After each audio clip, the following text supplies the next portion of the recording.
Praise the Lord. जय मसीह की। हम एक्चुअली इस चैनल में से जो मसीही लोग हैं सिर्फ उनके लिए ही इस चैनल के अंदर कुछ अपलोड करने वाले हैं। ओके, जिनको मसीही पता है और पानी का बपतिस्मा लिया है पिता पुत्र पवित्र आत्मा के नाम में और पवित्र अभिषेक को जानते हैं, पवित्र आत्मा को जानते हैं, यही लोगों के लिए हम इस चैनल में से काम करने वाले हैं। ओके, रिबांति खंबा ओ सी लरबहा अखसी कबरहु लरहा लहत उल एकम लोरो खुसी इकम तोला रहा तायत उन इकम आशकर का से कबरहा लरबहा का सियांदु एती लेले बहतीन एकबहु शारा का सियांदुरा। Thank you Jesus. जब मेरी मम्मी थी तब मैंने पास्टर क्रिस के जो रैप्सोडी ऑफ रियलिटीज़ है उन सारी सेवकाई को पूरा करके मैं मेरे ओन चैनल में से मैं काम कर रही थी। ओके, अब मेरे मम्मी जाने के बाद का समय जो मैंने आपको गवाही में बताया कि एक सिस्टम परमेश्वर से मैं मांग रही थी, एक सेटअप मांग रही थी कि कहीं पर मेरा एक सही सेटअप मुझे पता चले कि क्या करना है मुझे। ओके, तो मुझे जो चीज़ें पता चल गई है उसमें से मैं ये रास्ता शुरू कर चुकी हूँ। ठीक है, तो इसके लिए आप लोगों का अगर किसी का भी देखो, परमेश्वर ने पतरस को क्या बोला था कि मेरी भेड़ों को चरा, क्योंकि पतरस ने इनकार किया था प्रभु यीशु मसीह को। ओके, और जब वो मैसेज दे रहा था कि मैं पुनरुत्थित हो चुका हूँ, जाकर चेलों को बता दो, उस समय भी यीशु मसीह ने पतरस को अलग से नाम लेकर बोला कि और पतरस को भी बताओ, मेरे चेलों को बताओ, और फिर अलग से नाम लेकर बोला पतरस को भी बताओ। ठीक है, तो इसका मतलब प्रभु यीशु मसीह एक कारण होकर, कुछ तो वजह होकर पतरस को अलग करके नाम लेकर उसको बोला। और जब उसको बोला तो उसको मिलने के बाद क्वेश्चन किया परमेश्वर प्रभु यीशु मसीह ने, क्या तू मुझसे प्रेम करता है? ओके, पतरस ने कहा था हाँ। दोबारा उसको बोला प्रभु यीशु की तो मेरी भेड़ों को चरा। ओके, दूसरी बार दोबारा प्रभु यीशु बोले क्या तू मुझसे प्रेम करता है? ओके, फिर दोबारा उसको जवाब में हाँ मैं तुझसे प्रेम करता हूँ पतरस ने बोला, तो यीशु मसीह ने बोला ठीक है, तू मेरी भेड़ों को चरा। ठीक है, तो ऐसा 3 बार क्वेश्चन करके प्रभु यीशु मसीह ने उसको सेवकाई को सौंपा था। ओके, आप उसका अंत का भी प्रभु यीशु ने बता दिया था कि इस तरह से तेरा अंत रहेगा। ओके, कि तू जहाँ जाना चाहेगा वहाँ तू जा नहीं पाएगा, खुद होके तुझे बांध कर रखा जाएगा, और जहाँ पर जिसकी जो मर्जी थी वही तुझे लेकर वहाँ पर लेकर गया तो जाएगा, नहीं तो तुझे अपनी मर्जी को चलाने नहीं मिलेगा। ऐसा बहुत सारा उसके बारे में बताया। ओके, तो यहाँ पे चराई का अर्थ जब मैंने ये चैनल को खोला था, मैंने सिर्फ ये बात को याद रखा था, ये अगुवाई है परमेश्वर की, लेकिन ये चैनल भरेगा कभी, इसका समय मैं इतने सारे मैंने चैनल्स खोल के रखे हैं, वो भरेंगे कभी। मैंने कभी भी उसकी तरफ अपना समय डाला नहीं, डेडलाइन नहीं डाली कि मैं इस समय तक ये चैनल भर दूंगी, नहीं। ओके, मैंने रास्ता तैयार करके रखा जैसे अगुवाई परमेश्वर ने दिया। फेसबुक में भी मैंने पेजेस ओपन करके रेडी रखे। ओके, जब परमेश्वर भरता है मैं भरते रहूँगी, जब परमेश्वर नहीं भरता है मैं भी कुछ नहीं करूँगी। ओके, तो ये समय है चराई को भरने का। ये सेटअप मेरा परमेश्वर ने जो दिया उसके अंदर से ये एक सेटअप का स्टार्ट है।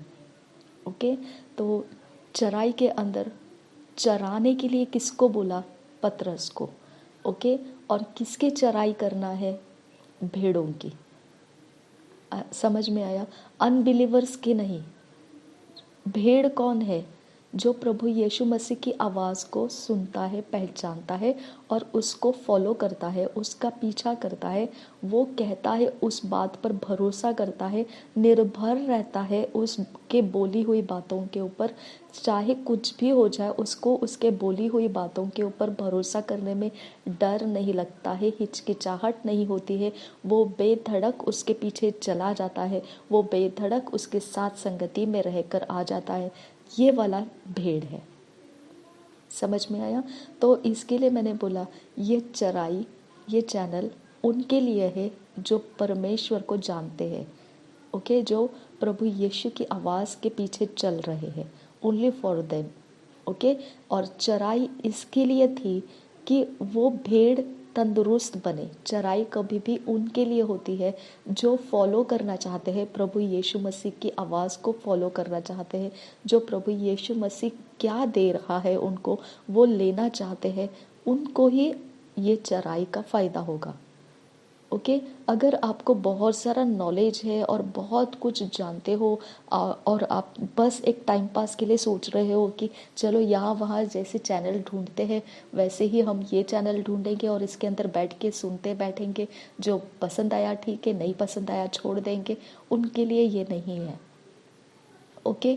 अब ये वर्ल्ड वाइड वेब है, इसके लिए कोई भी इसे सुनता है, कोई भी इसको मजाक में उड़ाए, कोई उसको फॉलो करे, कोई उसको सीरियसली ले, कोई उसको इग्नोर कर दे, वी डोंट केयर, ओके। लेकिन ये बहुत सीरियस और सेंसिटिव मैटर है जो परमेश्वर की ओर से सिर्फ उन्हीं के अंदर ये रोपा जाएगा जो परमेश्वर की भेड़ है, ओके। इसके लिए इसके अंदर जो परमेश्वर की भेड़ है वो बहुत गहरी बातों को कैच करेंगे। अगर जो परमेश्वर की भेड़ नहीं है, भटकती चलती सेना है, तो वो इसके बारे में असंतुष्ट रहेंगे, ठीक है। तो परमेश्वर जो भेड़ रखे हैं उनको ही इसके अंदर बहुत तंदुरुस्त बनाएगा, लेकिन जो भेड़ नहीं है उनके बारे में हम लोग कुछ नहीं कर सकते हैं, ओके। अगर उनको कुछ बातें पसंद नहीं आती है वो उनकी मैटर्स है, अगर उनको कुछ बातें पसंद आती है और सुन लेते हैं उनकी मर्जी है, ओके। और अगर पसंद आता है और फिर कमेंट भी करना है कि ऐसा नहीं ऐसा है, वैसा नहीं वैसा है, तो भी उनका हमारे ऊपर कोई असर नहीं है, ओके। क्योंकि हम उनके लिए काम कर ही नहीं रहे हैं, वो अपनी मर्जी से है। लेकिन जो भेड़ है परमेश्वर की वो नम्र रहती है, वो सुनती है और अपने लिए उसका उपयोग करती है, भरोसा करती है और उसके अंदर से उसका जीवन तंदुरुस्त और बलवंत बनता है, आमीन, ओके। तो ये भेड़ की लिए रखी हुई चैनल परमेश्वर इसे बहुत मतलब क्या कहते हैं ना, बहुत मजबूत समय का जो आश्रय स्थान कहो, शरण स्थान कहो, जो मजबूत समय के लिए, ओके, जहाँ पर आपको कोई जवाब नहीं मिल रहा है, जहाँ पर आपको समझ में नहीं आ रहा है, वो मजबूत समय के लिए कि आपको स्ट्रॉन्ग रखने के लिए ये एक चैनल परमेश्वर आपके लिए खुला है, आमीन। प्रभु यीशु हम सबको आशीष करे, ओके। तो आज फर्स्ट टॉपिक में आपको जो परमेश्वर ने मुझे दिया है मैं उसको आपको शेयर करती हूँ, ठीक है। जो फूड के बारे में देखेंगे और ब्लड ऑफ जीसस के बारे में देखेंगे, ठीक है। ब्लड ऑफ जीसस के बारे में मुझे सेकेंड टॉपिक मिला, लेकिन फूड जो है, फूड यानी डिविशन, ओके, डिविशन के लिए मुझे फर्स्ट टॉपिक मिला था परमेश्वर से, डिविशन के ऊपर बोलने के लिए। डिविशन यानी फूड, ओके, और फूड पढ़ना, ठीक है।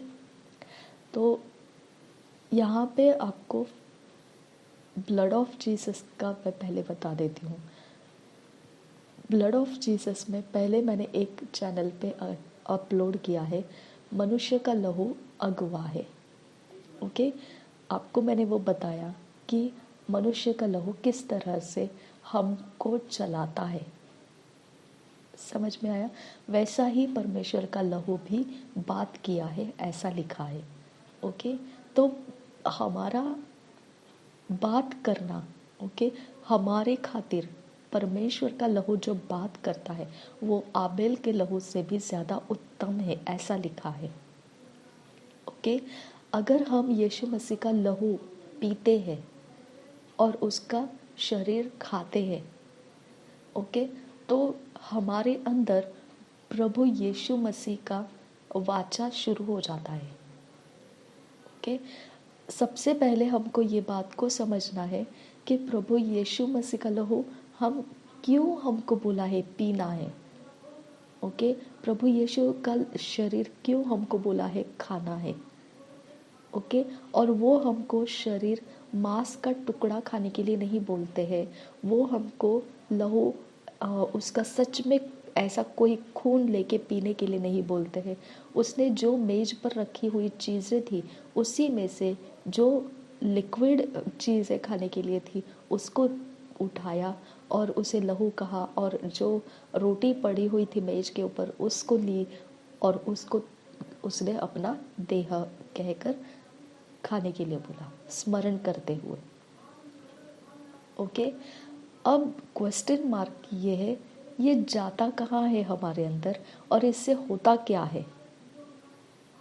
ओके, हम उसके बारे में पहले सीखेंगे, क्योंकि ये एकमात्र वो पहला स्टेप है मसीही जीवन का, जिसके अंदर से जब हम जाते हैं तभी कुछ तो हम कहीं तो हम पहुंचते हैं।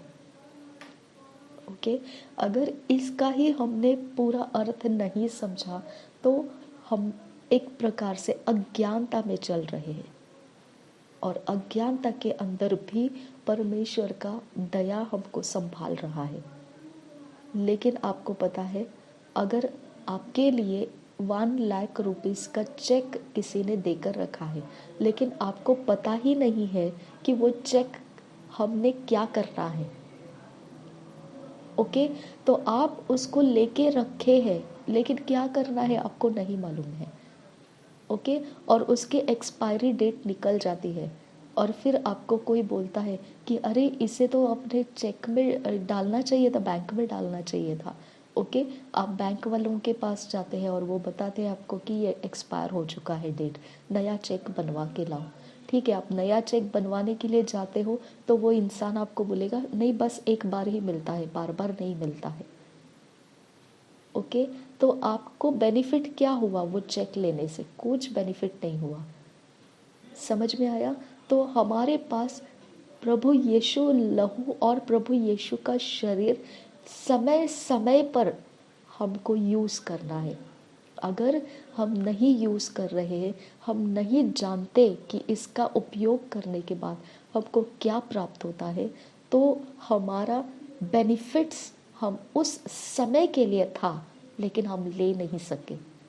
ओके, एक्सपायर हो गया। कौन? यीशु मसीह का लहू नहीं, समय एक्सपायर हो जाता है।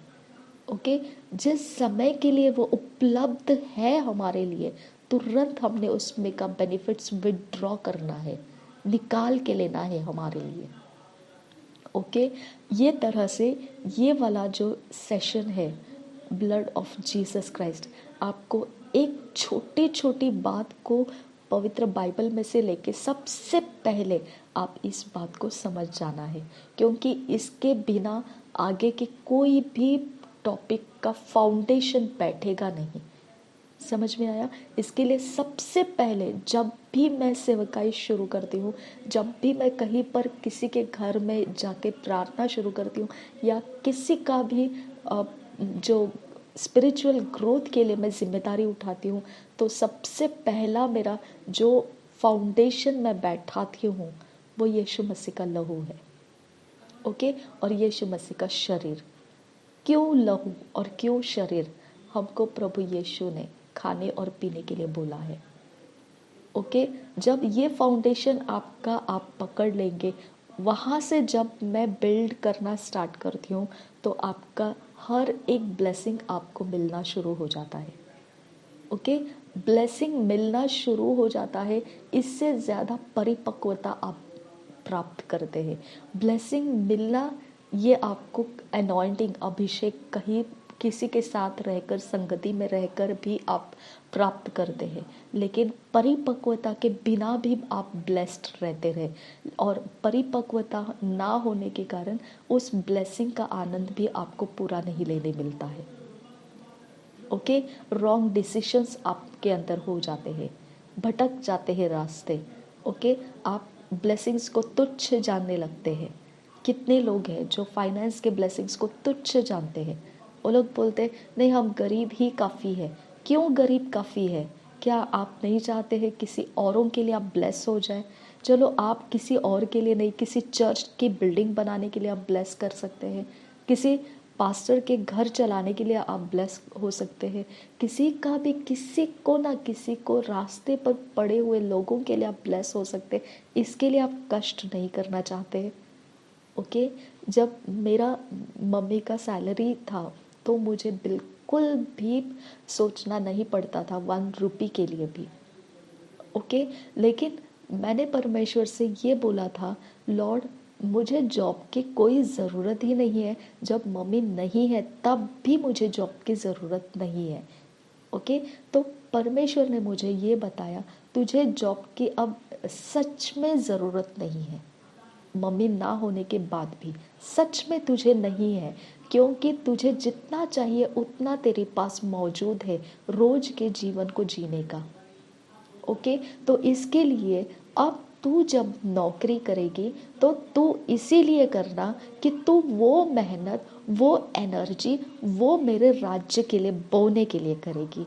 और मेरा आनंद और उत्साह इतना बढ़ गया कि मैंने ज़्यादा से ज़्यादा मेरा टाइम, मेरी एनर्जी, मेरा स्ट्रेंथ, मेरे टैलेंट, मेरे स्किल्स, एबिलिटीज़ मैंने इन्वेस्ट करना स्टार्ट कर दिया।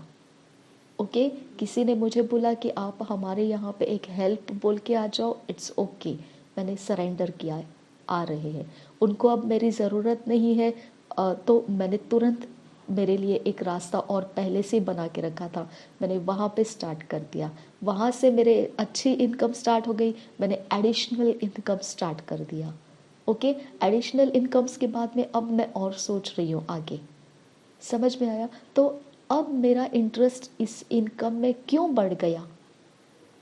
मेरा खुद का कुछ भी खर्च नहीं है, मेरे लिए जितना चाहिए वो मेरे लिए मौजूद है। लेकिन ये सब मिला के जब मैं A&M मिनिस्टर में बोते जाऊंगी, मेरा हर्ष, मेरा आनंद बेमिसाल होगा। आमीन।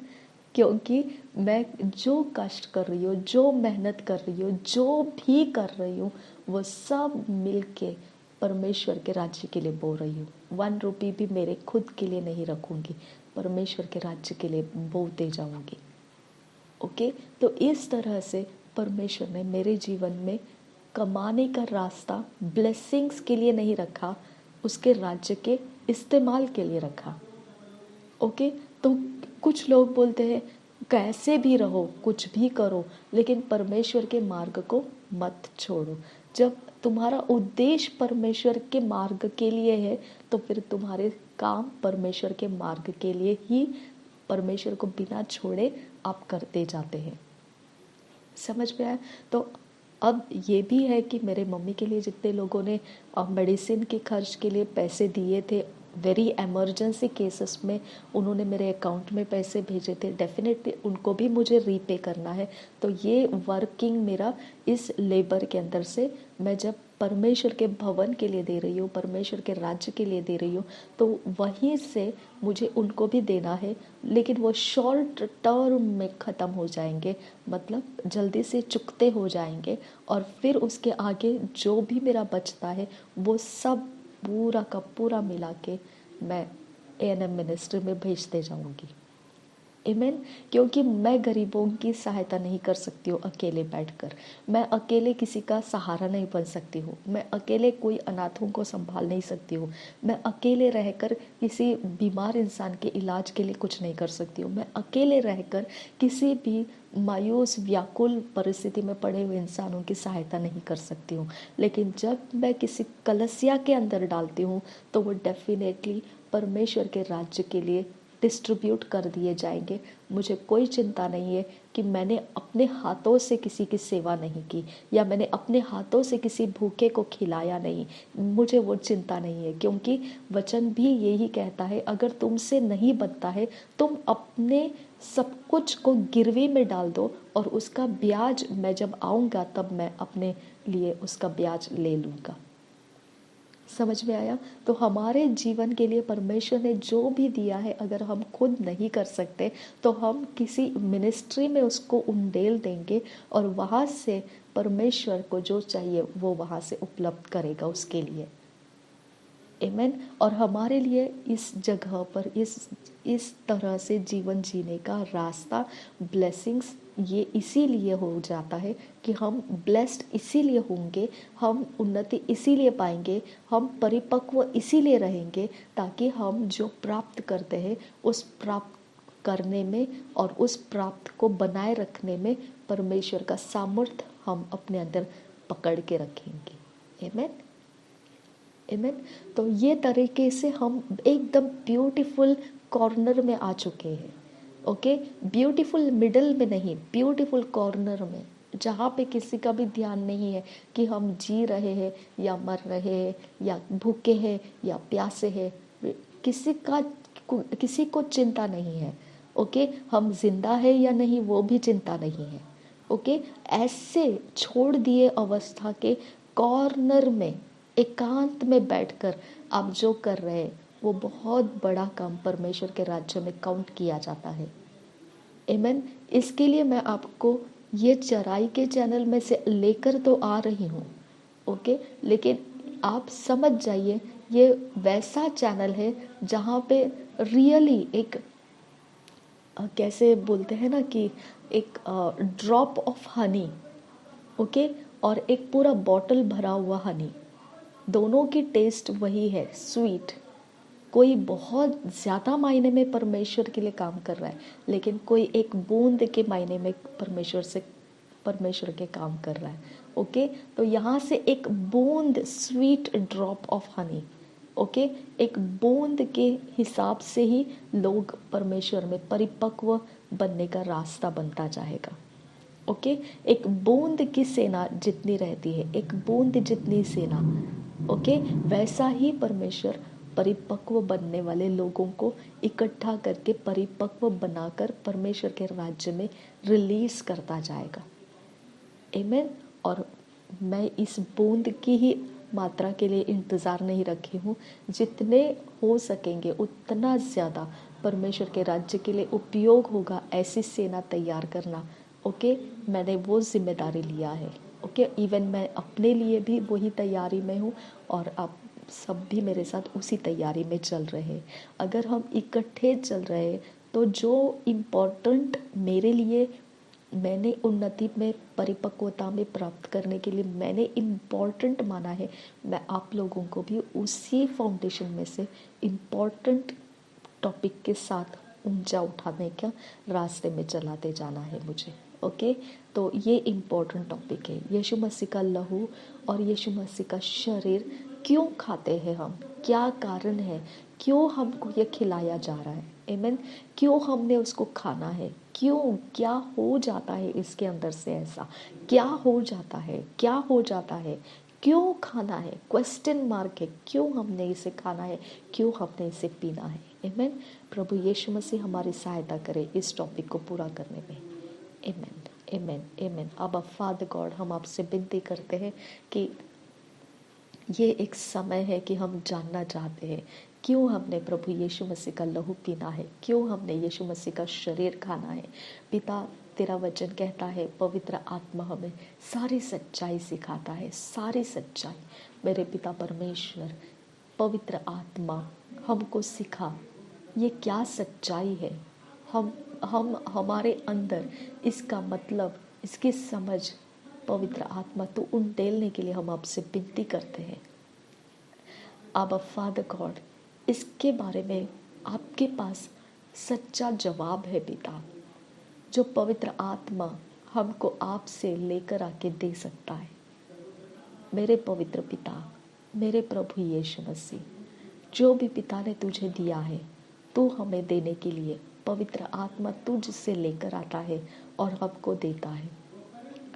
हमारे लिए तेरा लहू क्या काम करता है, तेरा शरीर क्या काम करता है, क्यों हमने इसे खाना है, क्यों हमने इसे पीना है, और ये खाने से और पीने से क्या हो जाता है। पिता हमारी मदद कर, प्रभु यीशु हमारी मदद कर, हमारे अंदर ये सच्चाई को खोल और हमें परिपक्व कर। इस एरिया ऑफ लाइफ के अंदर का हर हिस्सा समझ के साथ हम जीवन में उपयोग करने के लिए हमारी मदद कर। यीशु मसीह तेरे मीठे प्यारे नाम से ये विनती और प्रार्थना आबा पिता, स्वर्गीय पिता को हम मांगते हैं। सुन और कबूल कर पिता। आमीन, आमीन, आमीन।